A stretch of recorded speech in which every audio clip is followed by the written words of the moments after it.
MSc third semester के students का partial differential equation की इस क्लास में स्वागत है।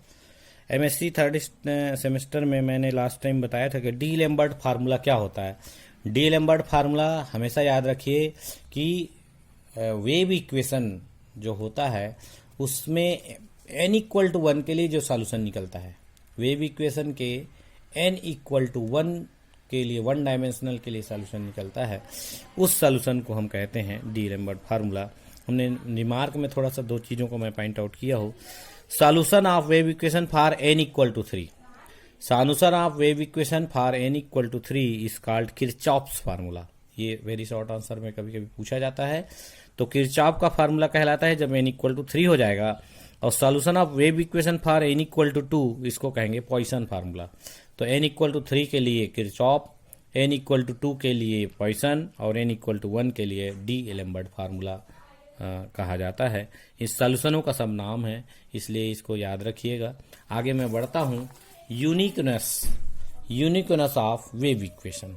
वेव इक्वेशन का यूनिकनेस कैसे निकालते हैं, क्योंकि वेव इक्वेशन के सॉल्यूशन तो एक से अधिक हो सकते हैं पर सभी सॉल्यूशन एक ही होंगे, इसे कहेंगे हम uniqueness.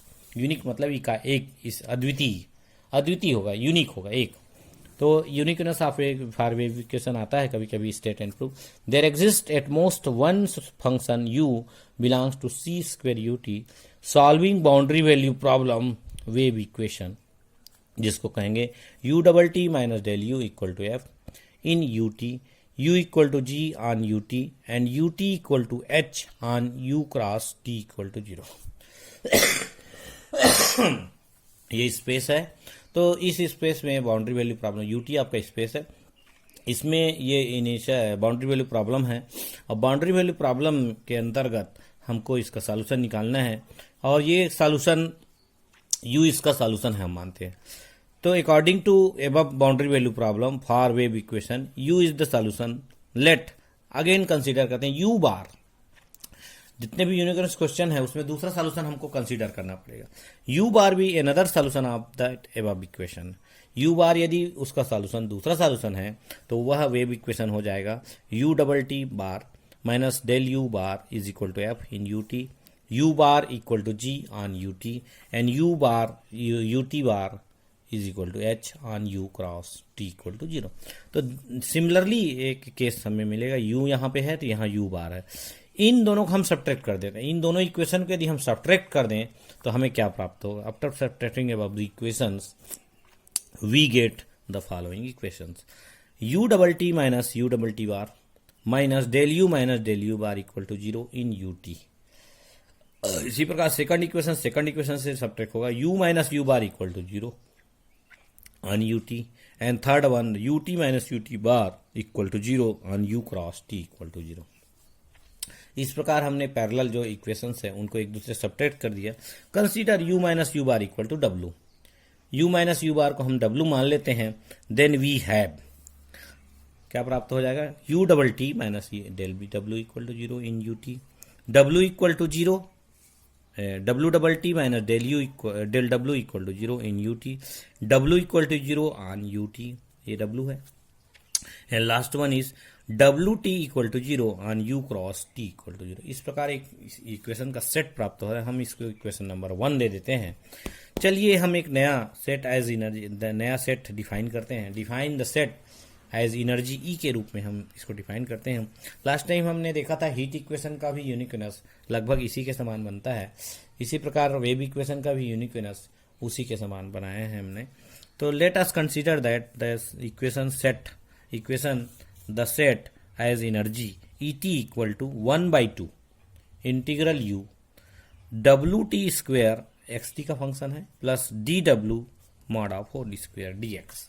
wt square plus dw square, w is a function of xt, so this is the new set we have to define as energy where t lies between 0 and t. Differentiate partially with respect to t of this equation 2। तो हमने t के सापेक्ष partially derivative निकाला इसका, तो e dot T हो जाएगा, half रहेगा, इंटीग्रल वैसी रहेगा। wt स्क्वायर का डिफरेंशिएशन 2wt एंड wt का डबल डेरिवेटिव आ जाएगा w डबल टी प्लस इसी प्रकार इसका भी डेरिवेटिव आएगा 2 mod W D W into D of W T. T के रेस्पेक्ट में हो रहा है इसलिए डब्ल्यू का डब्ल्यू टी फिर आ जाएगा।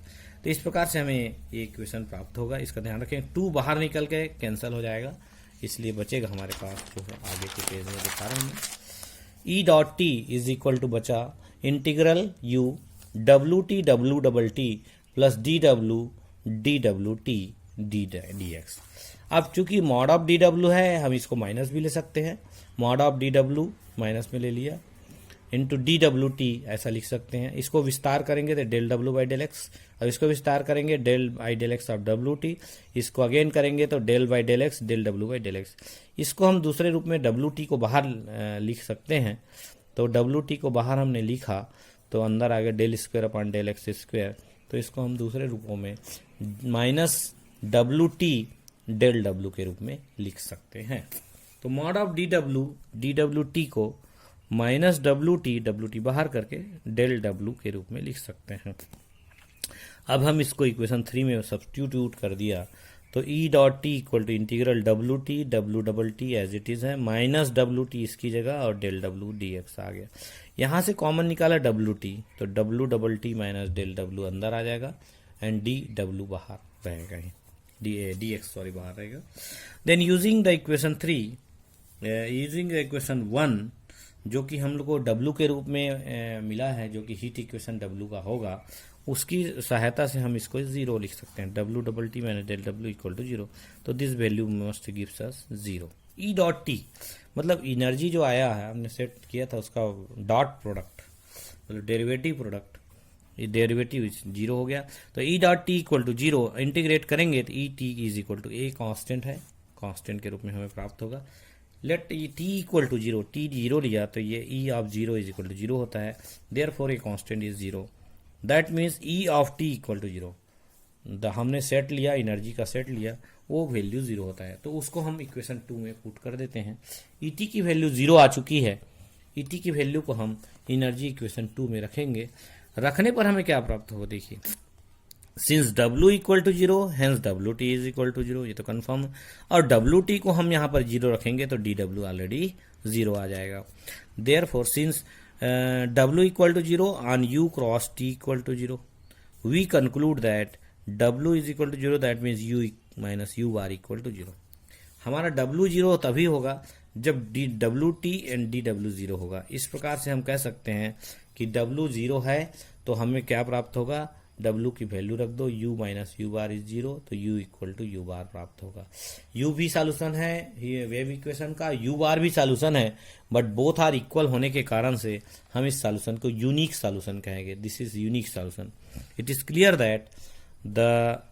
that there is only one solution of wave equation which is unique. There is only one solution of wave equation. तो इस प्रकार से यूनिकनेस ऑफ वेव इक्वेशन को हमने एक्सप्लेन किया, बहुत सरल ढंग से मैंने बताने का प्रयास किया, इसको आप ध्यान में रखिए। आगे देखते हैं, छोटा सा एक प्रॉब्लम और है, आगे के चैप्टर में है कंप्लीट इंटीग्रल। कंप्लीट इंटीग्रल का मतलब ये है कि solution of non linear partial differential equation, first order partial differential equation का जो सॉल्यूशन होता है उसको जनरली हम कंप्लीट इंटीग्रल के रूप में हम जानते हैं।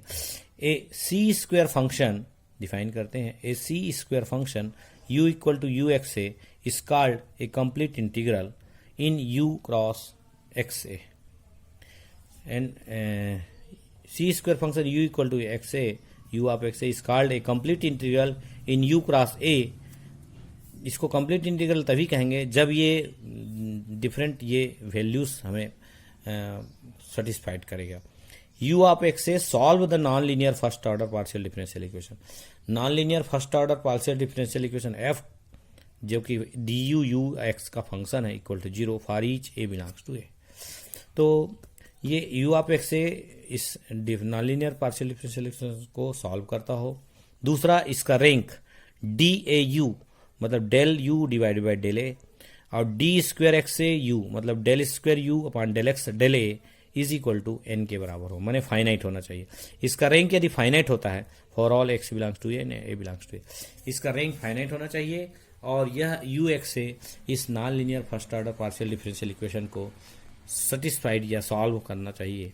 तो इन दोनों कंडीशन में u ऑफ एक्स ए को हम कहेंगे कंप्लीट इंटीग्रल। कंप्लीट इंटीग्रल हम एग्जांपल दिया है, एग्जांपल देख लीजिए। The Clairaut's equation from differential geometry is the partial differential equation. Clairaut का समीकरण हमने पढ़ा है second year BSc second year differential equation में। उस अवकल समीकरण के क्लास में आप देख लीजिएगा, क्लेरो का समीकरण होता था y plus X P equal to F, ऐसा कुछ फॉर्म में रहता था। y प्लस एक्स पी रहता था साथ में। तो देखो du को यदि हम p ले लें तो x P plus F P इस फॉर्म में हो जाएगा और u इज इक्वल टू ये आ जाएगा। तो y is equal to X P के फॉर्म में ये आ गया, जिसको क्लेरो का समीकरण कहते हैं। ये क्लेरो का equation where f such that r raise to the power n to Euclidean space to real number पे f मैपिंग दिखाता है। तो इस क्लेरो के इक्वेशन को हम, ये non linear first order partial differential equation है, इसको हम यदि हम du की जगह a लिख दें तो we get X A plus F A equal to U of X A. तो u ऑफ एक्स ए हमें प्राप्त हो गया, u of X A is equal to आ गया X A plus F A. तो this is the complete integral for this partial differential equation, Clairaut के equation for a belongs to r raise to the power n which is complete integral. तो complete integral का मतलब ये है कि जो u of X ए है वो इसका सॉल्यूशन होना चाहिए। u of X A is solution of the partial differential equation. तो हम उसको कंप्लीट इंटीग्रल के कुल मिला के सॉल्यूशन ही निकालना है, पार्शियल डिफरेंशियल इक्वेशन का सॉल्यूशन निकालेंगे, उसे हम कंप्लीट इंटीग्रल कहेंगे। आगे कक्षाओं में मैं और देखूंगा। तब आज तक के लिए इतना, आज इतना के लिए धन्यवाद।